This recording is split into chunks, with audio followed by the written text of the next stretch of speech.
তাই গৌর হরিবল। নদিয়ার চাঁদ বহু সুন্দর,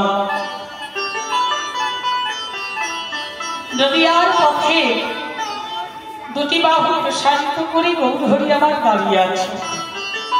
ভক্তমণ্ডলী, এখন যে পালাটি আপনাদের সামনে পরিবেশন করব, পালাটির নাম হল গোষ্ঠ লীলা, গোষ্ঠ গমন। গোবিন্দ নন্দালয় থেকে গোষ্ঠ গোচারণে যাবেন সকালের সঙ্গে করে। হরিবল হরিবল। তো ব্রজভাবে বিভোর হন আমার বহু সুন্দর। এই ব্রজলীলা প্রবেশ করবার আগে গৌর চন্দ্রিকা করতে হয়। গৌর হরি সেইভাবে ভাবাপন্ন। তাই গৌর হরিবল। আজ নদিয়ার চাঁদ দুটি বাহু প্রসার করে দাঁড়িয়ে আছেন, দর্শন করছেন কি? কত জনাই তো আছে, সবাইকে দর্শন করেন বাবা। তাই গৌর হরিবল বললেন, নয়ন যার হয়েছে সেই একমাত্র দর্শন করছে। নয়নটা কার হল? আমার গৌরকে দর্শন করবার মতো নয়ন কার হয়েছে? বললেন, ভগবান পদকর্তা। দেখুন মহাজনীরা গৌরকে দর্শন করে, ভগবানকে দর্শন করে পদ রচনা করেছেন। তাই বলা হলো বৈষ্ণব পদাবলী। দর্শন না করলে হবে না, তাহলে ভজনটা কেমন, সাধনটা কেমন? আমি গতকালও বলেছি, কীর্তনটা হলো ভজন, কীর্তন হলো ভজন। এই কীর্তন যদি কেউ শুনতে পারে, বলতে পারে, গাইতে পারে, তাহলে তার ভজন হয়ে গেল। আর ভজনের মাধ্যমে যদি দর্শন হয়, তাহলে তার কোনো কথা না। এমন বৈষ্ণব পদকবি বলছি, আচ্ছা কি হয়েছে তোমার? একই ভাব গৌর আজুরে গৌরাঙ্গের মনে কি ভাবলি উঠিল। ভবনী শ্যামলী বলি গৌরামার সঘনে ডাকিল। গৌর হরি আমার ডাকছে, ভবনী ও ভবনী আয় আয়, তোদের আমি ভুলি না, একবার আমার কাছে আয়, তোদের নিয়ে আমি গোষ্ঠ গোচারণে যাব। হরিবল হরিবল।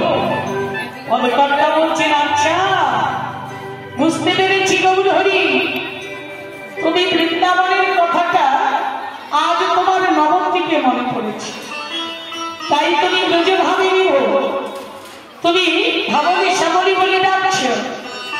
শুধু কি তাই, গৌর হরি কি করছে? সিংহা বেনু মডলিকো করিয়া চলরে ধরি। হরি হরি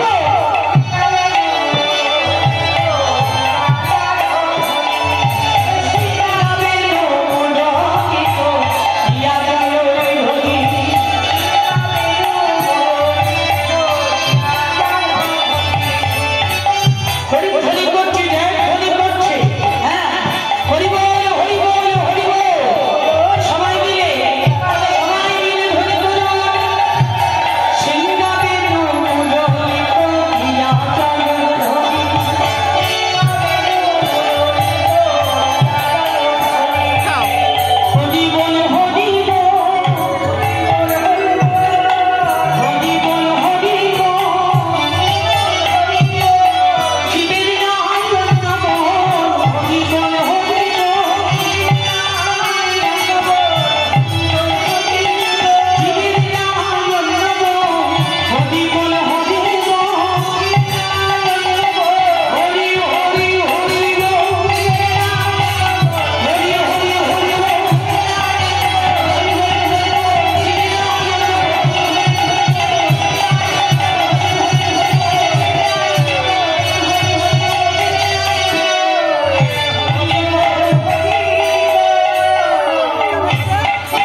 তখনই সেইভাবে ভাবা করবো।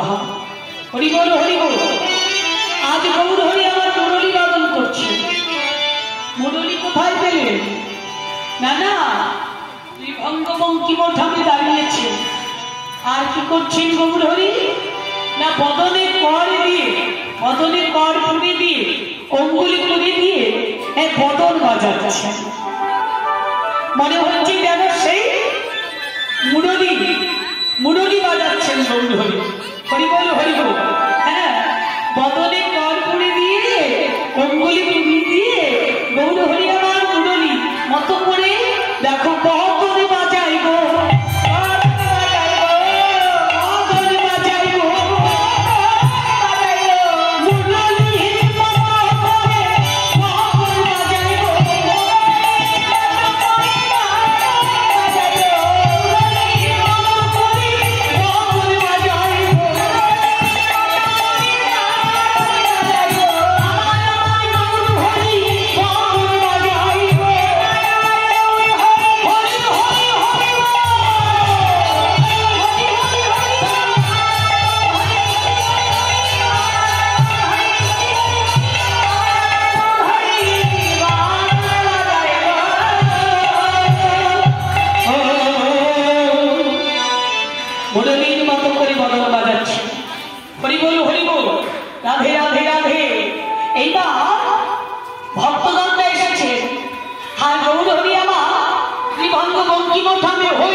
বললেন হই, বললেন আমি তার হই। বললেন কার? লক্ষ্য করতে হবে বাবা, আমরা জানি চৈতন্য মহাপ্রভু স্বয়ং ভগবান, কিন্তু তিনি ভক্তভাব নিয়ে এসেছেন, তাই না? বললেন হই, আমি তার হই যে আমার কৃষ্ণের হয়, যে আমার গোবিন্দের হয়। আচ্ছা বাবা, এখানে তো চৈতন্য মহাপ্রভু এটা বলতে পারতেন, এটা শেখার বিষয় যে আমার হয় আমি তার হই। কবিরাজ গোস্বামী পাদ চৈতন্য চৈতন্যতে বললেন যদি মহাপ্রভু আমার বলতেন তাহলে এখানে অহংকার চলে আসত, তাই না? বাড়িতে গুরুদেব এসেছেন, গুরুদেবের চরণে আপনি প্রণাম করছেন, গুরুদেব কি বলবে যে আমি তোমাকে কৃপা করলাম? নিজেকে প্রশ্ন করুন, গুরুদেব কি বলবে? ঈশ্বর তোমাকে কৃপা করল। তাই তো? দেখুন, গুরুদেব কখনো বলবেন না, মহান ব্যক্তি যারা তারা কখনোই বলবে না, তারা কিন্তু বলবে ঈশ্বর তোমাকে কৃপা করুক, ঈশ্বরের চরণে তোমার ভক্তি হোক। এইখানে তিনি শিক্ষা দিয়ে গেলেন, হে জগতের জীব, তোমরা যদি আমার গোবিন্দকে ভালোবাসতে পারো, গোবিন্দের কৃপা যদি তোমরা লাভ করতে চাও, তাহলে তোমাদের বলতে হবে কৃষ্ণ নাম, বলতে হবে হরিনাম। হরিনাম ছাড়া জীবের আর কোনো গতি না। যে যতই পণ্ডিত হোক, যে যতই জ্ঞানী হোক, যে যতই বুদ্ধিমান হোক, হরিনাম ছাড়া, কৃষ্ণ নাম ছাড়া জীবের আর কোনো গতি না। একটি পথ, সবাইকেই আসতে হবে এই পথে, সবাইকেই যেতে হবে এই পথে। তবে যারা